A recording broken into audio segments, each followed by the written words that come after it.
but I was a little shaky around it. You know, there's a little wobble in the movement, like I didn't quite know that, but I could clearly recognize the difference in ease. It was like my pelvis just floated up. Anyone else have that experience? Some? Yeah? Those who didn't have that experience, did you have something else that was interesting for you?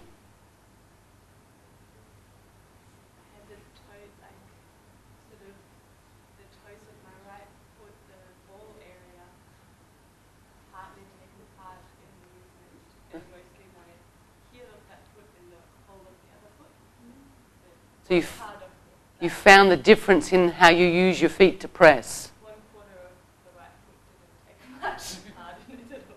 Yeah. Okay. Please lie on your back.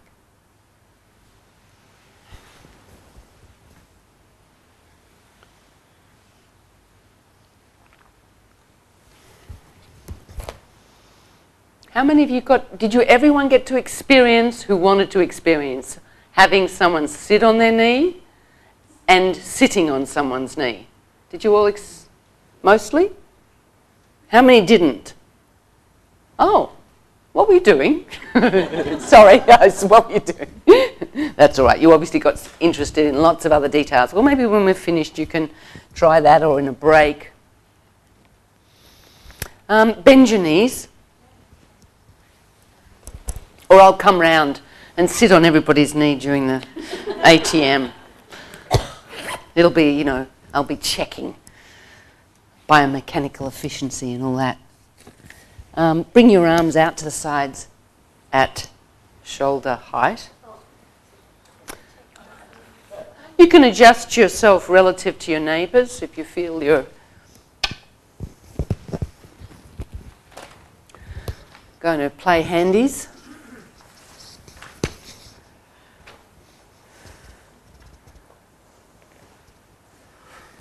So begin to roll your hands, your arms a little bit upwards and then back to this place that you're beginning from. So your knees are bent, your feet are standing. Hello, knees bent, feet standing, finding that place where your feet can really stand and they're ready to receive weight. But rolling your arms upwards and coming back with soft fists. And make a soft fist. That means you close your fingers as if you're holding something gently. And then how could you make this easier? If you were to think about what's humanly possible.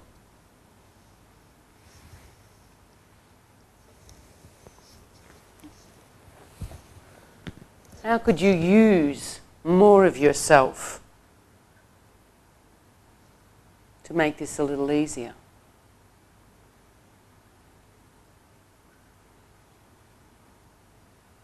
Don't strain, don't effort.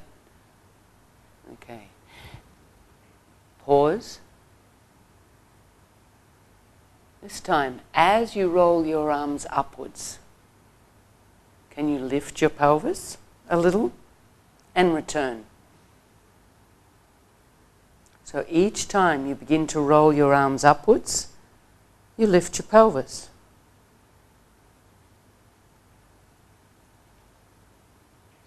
In the way that we've been doing it.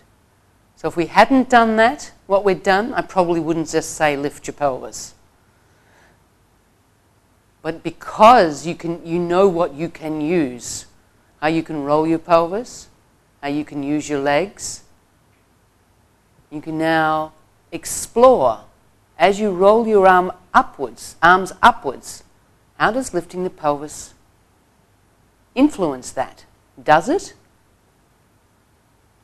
Can you go slow enough, keeping your attention on the pathway of contact between the back of your hand and the floor on your right side and left side, so you can sense what sort of rotation happens through your arm as you're lifting your pelvis on your feet? Does lifting your pelvis help you rotate your arms upwards a little further? And what is it about lifting your pelvis that enables that, if you sense that connection?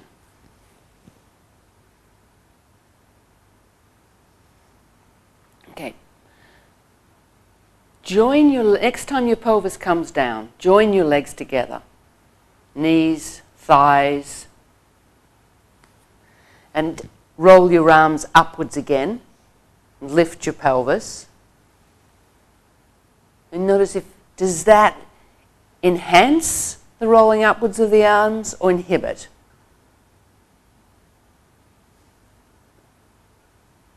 Notice if you feel your arms beginning to act to assist your pelvis as it's balancing now.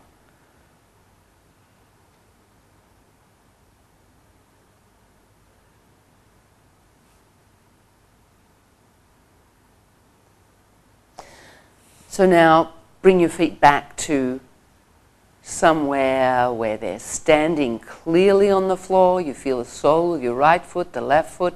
Your legs are as much in that vertical plane as they can be.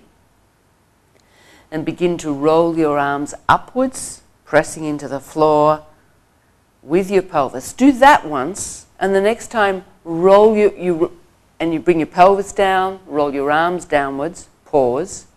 Next time, roll your arms upwards without your pelvis. And notice how far they turn in terms of the contact of the hand, in terms of the sensation of movement through the bones of your arms into your shoulder girdle.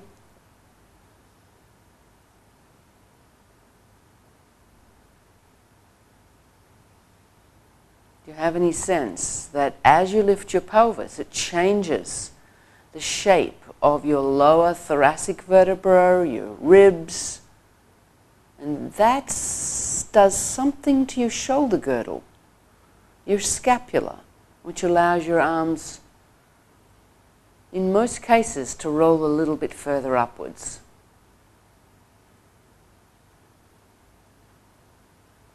Leave your pelvis down now and see if you can roll your pelvis upward, roll your arms upwards without the help of your pelvis.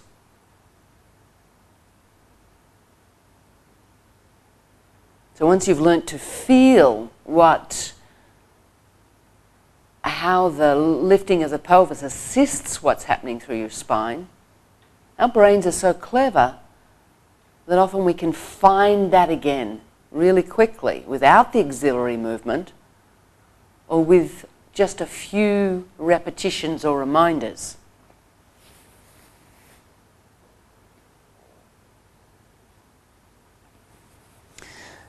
So now pause a moment.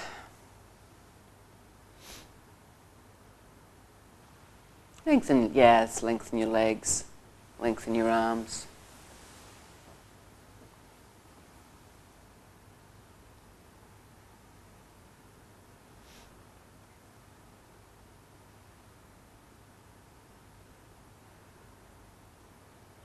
Please come back to the same position.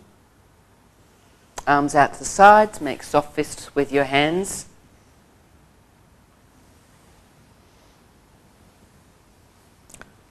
This time, consciously roll your arms upwards, lift your pelvis, feel the connection, sense the connection, how the lifting of your pelvis influences the rolling upwards of your arms.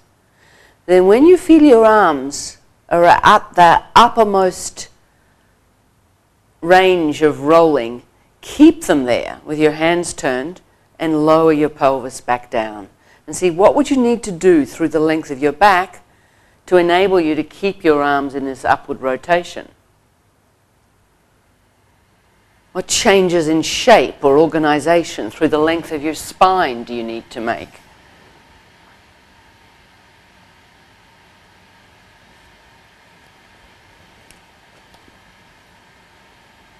And then let go of the work in your back and do it again.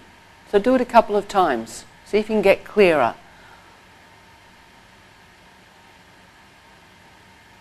So you roll your arms upwards as you lift your pelvis. And then feel, what do you need to do?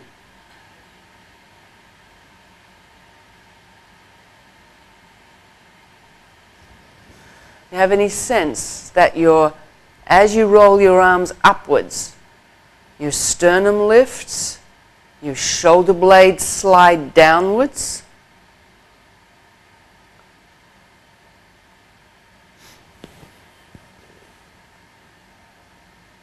And that to maintain that, when you lower your pelvis, you need to change the relationship or what's happening through your mid-back, your lower ribs. Okay, pause a moment, lengthen everything and rest.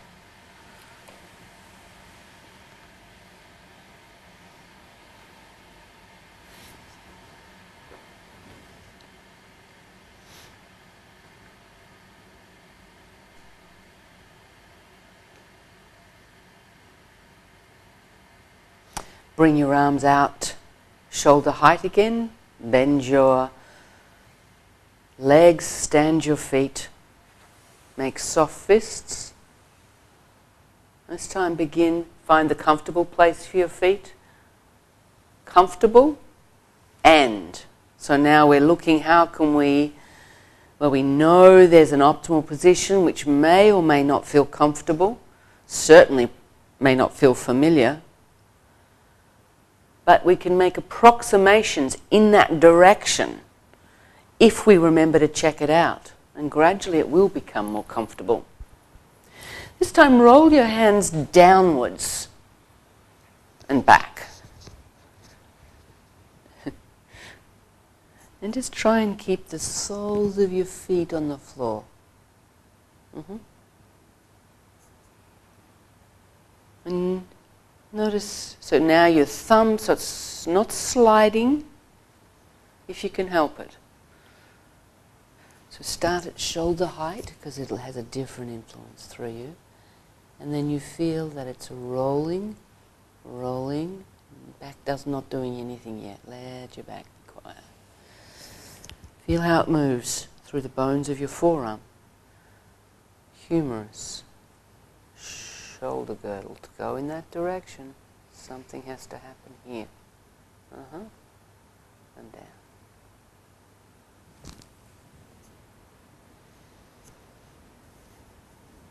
Next time you roll your arms downwards, could you lift your head and look towards your feet and notice if that influences your ability to roll your arm downwards? It seems like most of you, the rolling's beginning to pass above your forearms into so your elbows are moving on the floor now, and your shoulder girdle. So each time you roll your arms downwards, lift your head to look between your feet, and then as you roll your arms back to neutral, let your head come back to the floor. As you lift your head, can you also push the floor, your feet into the floor? So that push passes through your legs, into your hip joints, and through your spine as your head lifts. Notice if smiling makes any difference. Looking between the legs, yes, in the direction of the feet. As you roll your arms downwards, on the floor, arms downwards, lifting your head, and noticing what happens. What does lifting your head enable or invite into your action that you may not have included before?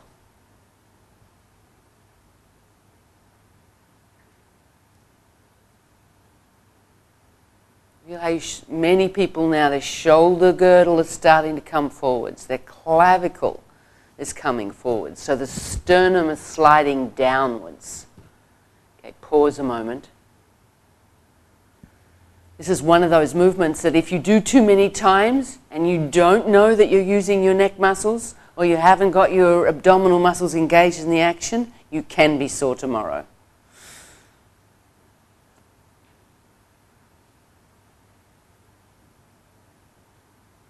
So remember, if you start to feel effort in your neck, do less.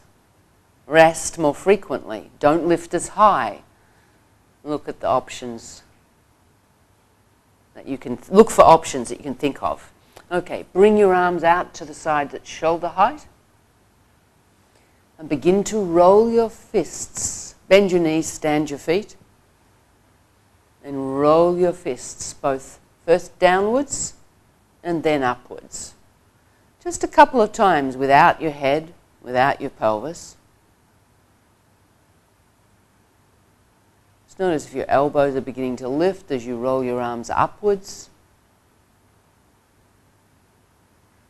And gradually introduce, as you roll your hands downwards, lift your head and look between your legs. And as you roll your head, arms upwards, lift your pelvis. Roll your pelvis, then lift your pelvis. Explore the position of your feet again if you need to. And can you do the opposite? So can you roll your arms upwards and lift your head? Roll your arms downwards and lift your pelvis? Pardon? No, but oppositional movements are one of the strategies that we do. It means you can't do as much. It's not as easy. It's not so much, but it is possible. And when something's difficult, how do you make it feel easier? What things can you do?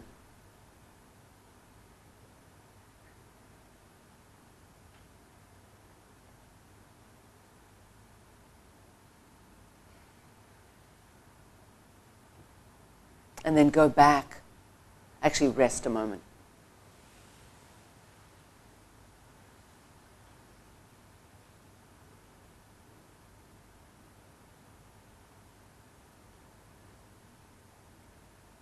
Notice how you sense the length of your back, and in particular, your shoulder blades and ribs resting on the floor.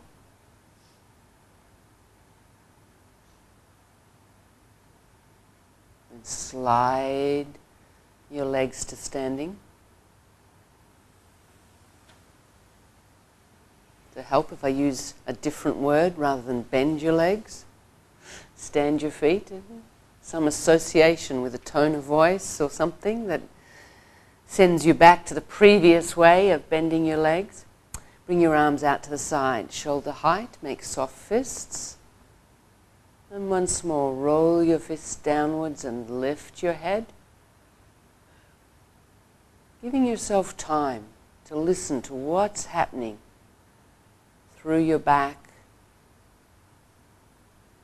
Roll your fists upwards and lift your pelvis.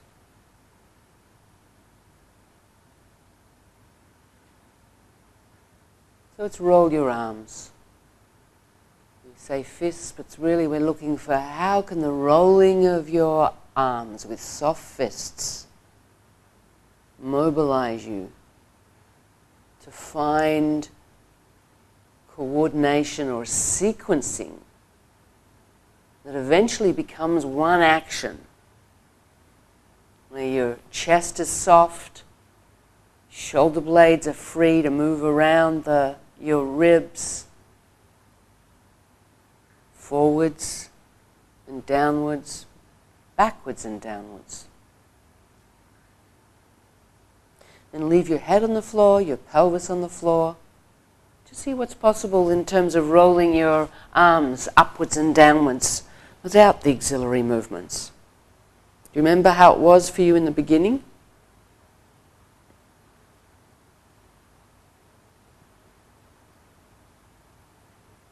You feel an invitation through the length of your arms into your shoulder girdle, and from your shoulder girdle, which is your scapula and your clavicle, into your sternum and ribs at the front, and your ribs and your spine behind.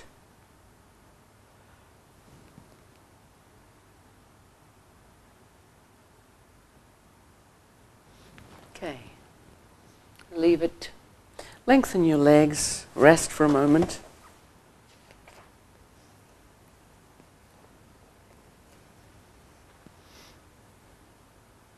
Sense your contact with the floor now, particularly through the length of your spine, from your coccyx to your head, width of your pelvis, the width of your shoulders, the sense of your legs. And slowly roll yourself to one side and bring yourself via sitting to standing.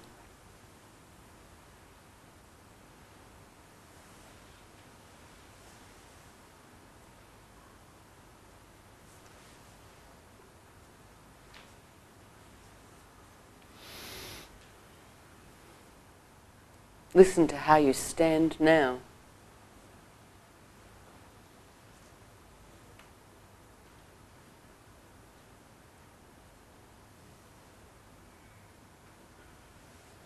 So if you think of yourself as a continually emergent being, has anything interesting emerged for you now?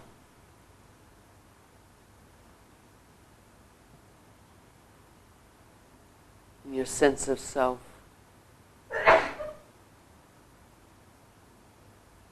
then walk a little when you're ready.